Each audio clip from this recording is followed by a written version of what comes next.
Primera Estación, el podcast de estacionpacífico.com con Miguel Ángel Vargas. Es traído a ustedes por La Marina, va con tu estilo, Cervecería de Colima, nos gusta mucho ser de aquí, y Kiosco, celebremos lo nuestro. Noticias, entrevistas, análisis, opinión, todo lo que necesitas saber para comenzar tu día en Colima. Primera Estación, el podcast de estacionpacífico.com con Miguel Ángel Vargas. Comenzamos.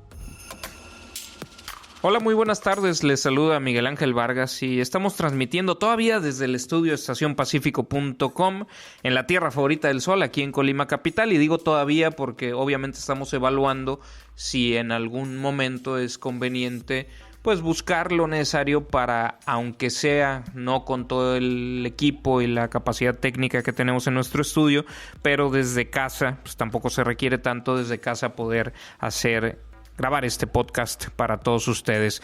Hoy es martes 24 de marzo del 2020 y estamos transmitiendo para todo el estado de Colima y para cualquier lugar en el que interese lo que aquí sucede. Seguimos enfrentando con seriedad, haciendo este esfuerzo por buscar ser útiles para ustedes en esta compleja situación de salud pública hasta que pase esta pandemia. Primera Estación, este podcast de estacionpacífico.com, pues prácticamente todo su tiempo, su esfuerzo estará destinado a procesar información sobre la contingencia del COVID-19, tratando de ser útiles para ustedes, tratando de resolverles dudas y aportar elementos para que tomemos mejores decisiones como sociedad para superar esta situación de emergencia. Y antes de comenzar con la información a profundidad, algunos números rápidos. Hasta el momento se mantiene Colima con el registro de 2 casos confirmados de COVID-19, 5 sospechosos y 10 negativos. 2 confirmados, 5 sospechosos y 10 negativos.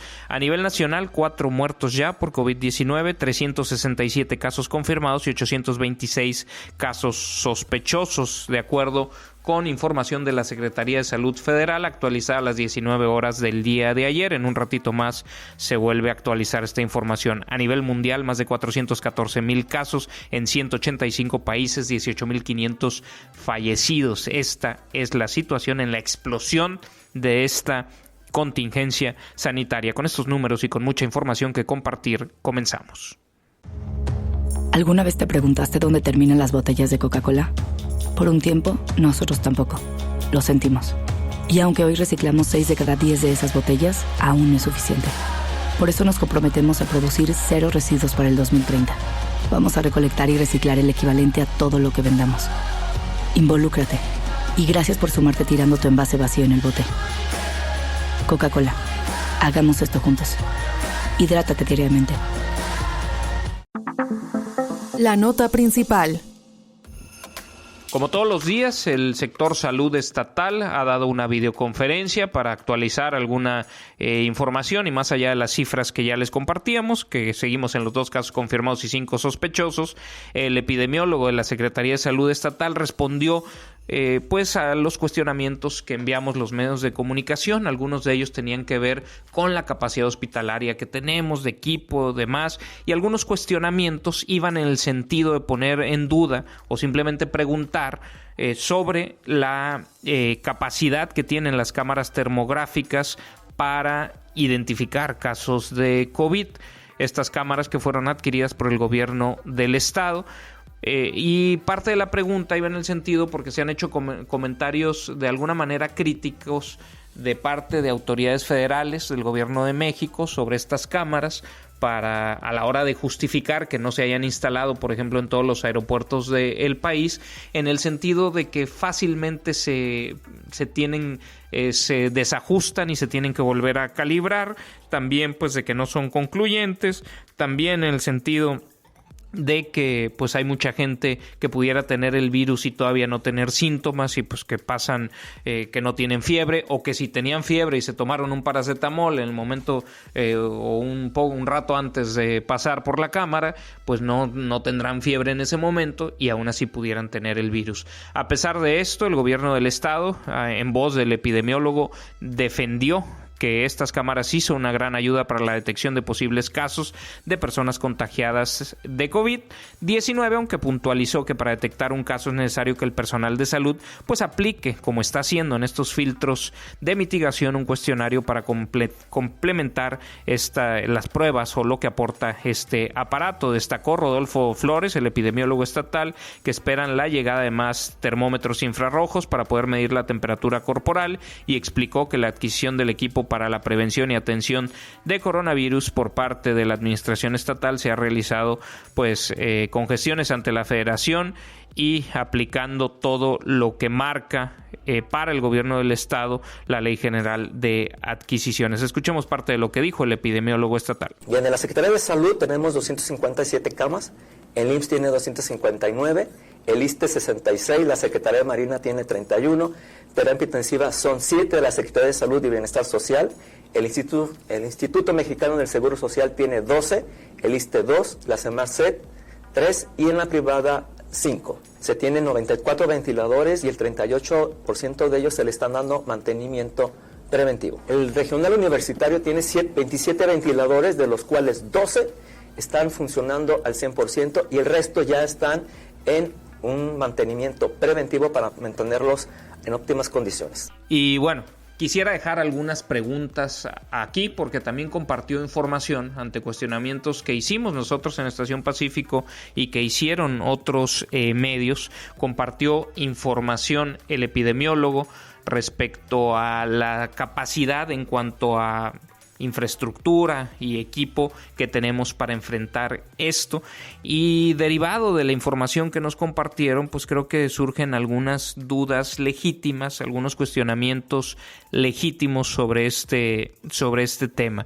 Nos dijeron que en el sector salud, tanto público como privado, suman 694 camas de hospital.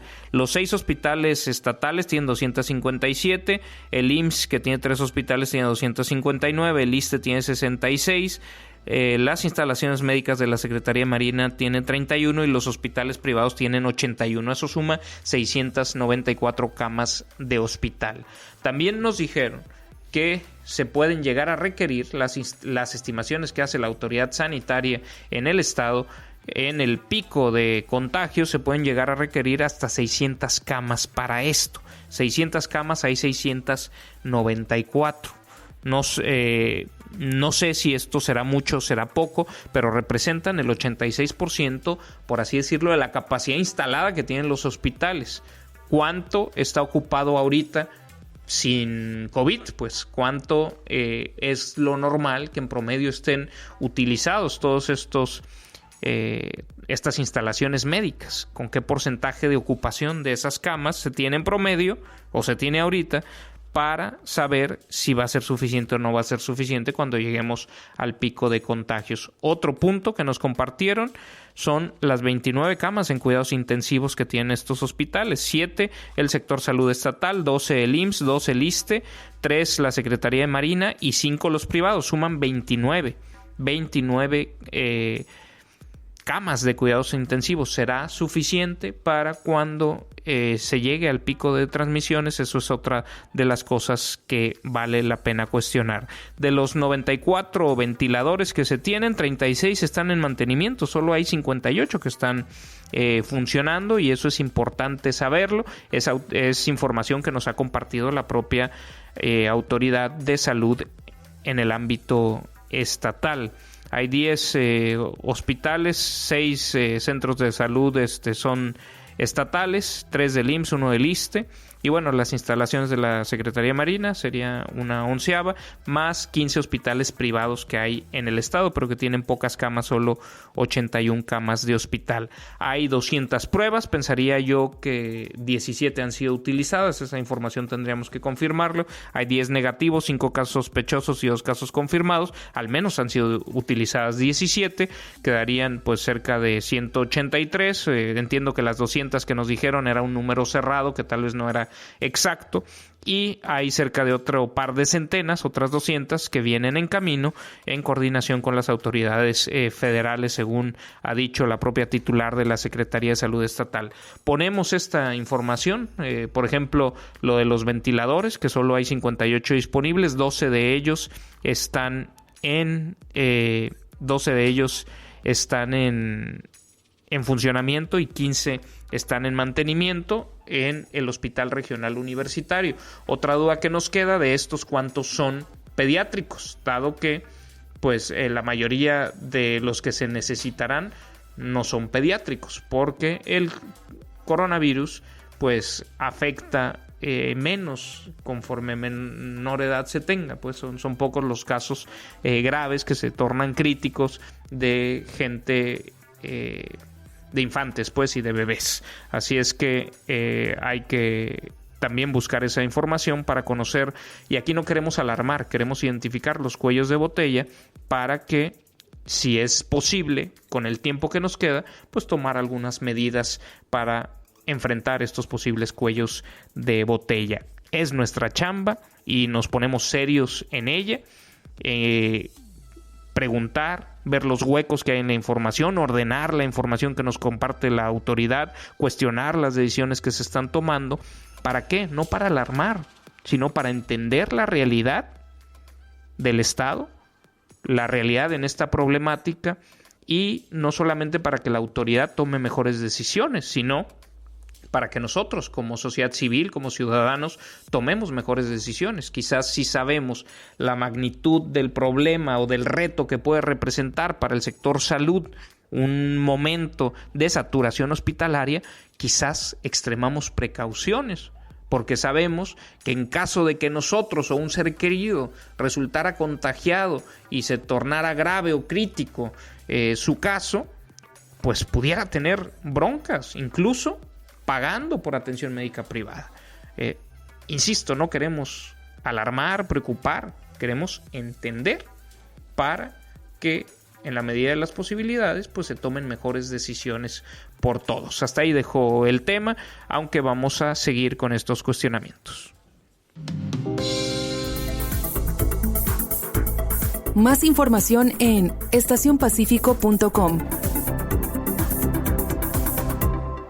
La Marina sabe cómo tonificar el contorno de tus ojos. Creamos la zona total de óptica con todos los lentes oftálmicos y solares de las marcas más reconocidas. Ven y encuentra los lentes que te harán ver realmente bien. La Marina va con tu estilo.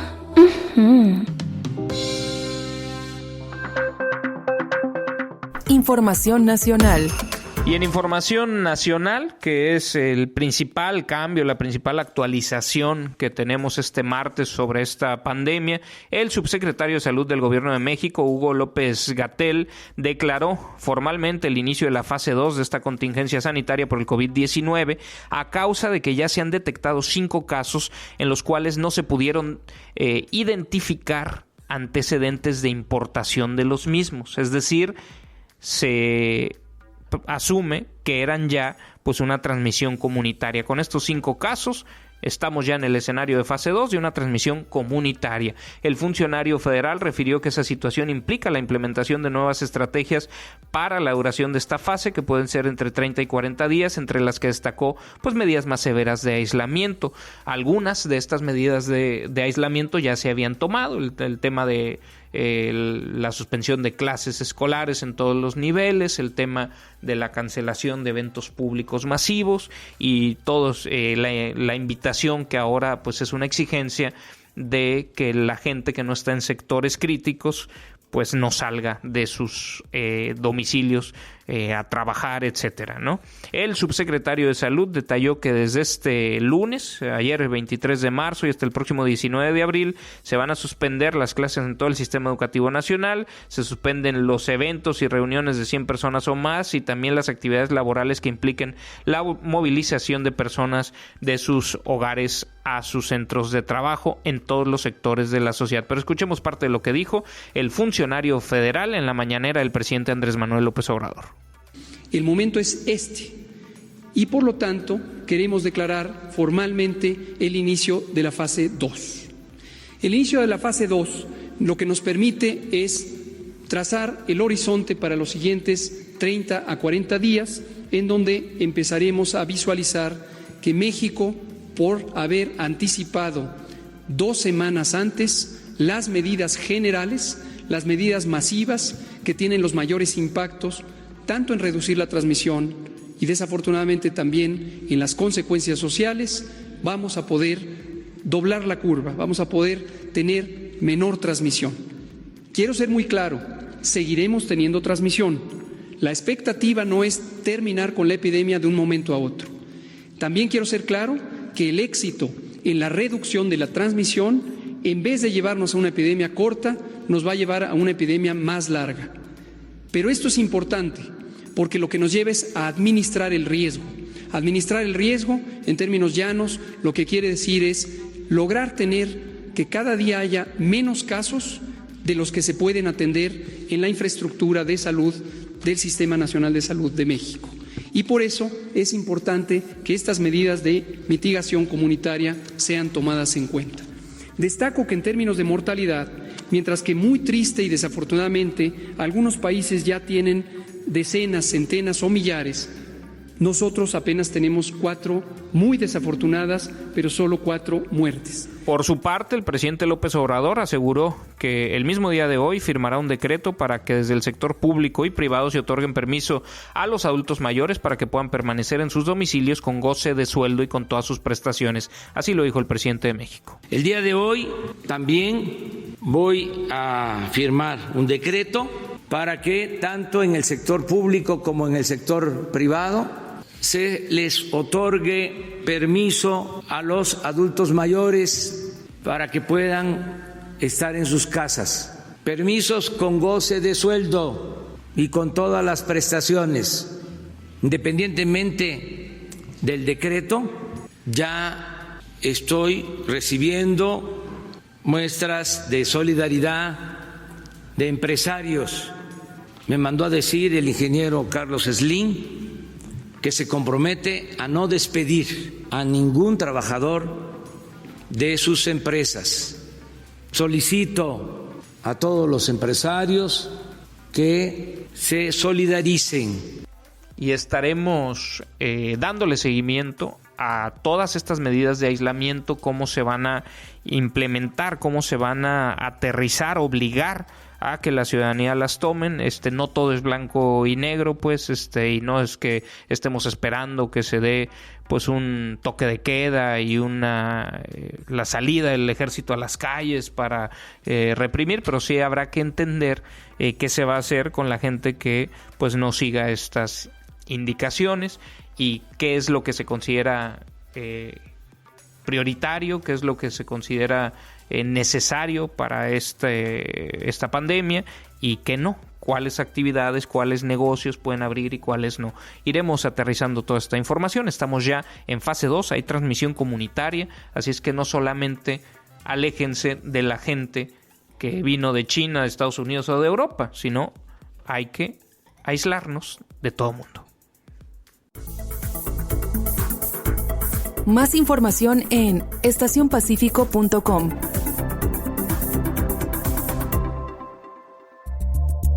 Información internacional.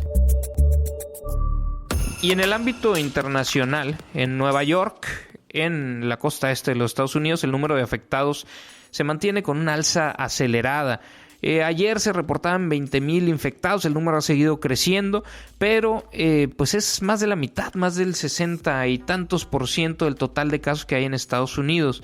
Quien coordina la respuesta ante el COVID-19 en la Casa Blanca, en el gobierno de Donald Trump, Deborah Birx, expresó su preocupación por el índice de contagios del coronavirus en toda el área de la ciudad de Nueva York, donde 1 de cada 1,000 personas tiene el virus, una tasa que es 5 veces superior a otras zonas de la Unión Americana. Esta situación, a su parecer, demuestra que el virus llevaba ya circulando semanas entre los neoyorquinos. 28% de las pruebas que se hacen en Nueva York están dando resultados positivos, más del triple del 8% que es el indicador pues en otras áreas de la Unión Americana. Por esto, pues ha insistido el gobierno de Estados Unidos en la urgencia de aplicar el distanciamiento social, el autoaislamiento. Por otro lado, y aunque Estados Unidos ya es el tercer país con el mayor número de casos, con 35,000 personas que han dado positivo a las pruebas de COVID-19 y 458 fallecidos, el presidente Donald Trump analiza suavizar las medidas para frenar el contagio, esto por el daño económico y financiero que pudieran ocasionar. Les pongo en contexto. El pasado 16 de marzo la Casa Blanca publicó ciertas directrices con una vigencia de 15 días que pedían a los estadounidenses evitar reuniones de más de 10 personas y salidas innecesarias, y recomendaban trabajar desde casa con la intención de evitar que ante una gran cantidad de pacientes infectados el sistema de salud pudiera colapsar. Pues recientemente el presidente Trump sugirió que las medidas de confinamiento podrían no extenderse más allá de la semana que viene. Pues ya veremos al final qué decisiones se toman. Esto ha generado mucha polémica, ¿no? Porque pues poner tal vez en algún momento antes la economía que la salud pública, pues es también algo cuestionable, y así esa discusión se está dando en el ámbito político y en la opinión pública estadounidense. Les seguiremos relatando lo que sucede con el vecino del norte y también con los países que presentan pues más problemas por esta pandemia. Y con esta información terminamos el episodio de hoy. Los invito a que cualquier duda, cualquier comentario nos lo compartan en el 312-171-0598 vía WhatsApp. A nombre de todo el equipo de Estación Pacífico, yo me despido, soy Miguel Ángel Vargas y les deseo el martes que ustedes se merecen. La Marina va con tu estilo. Cervecería de Colima, nos gusta mucho ser de aquí. Y Kiosco, celebremos lo nuestro. Presentaron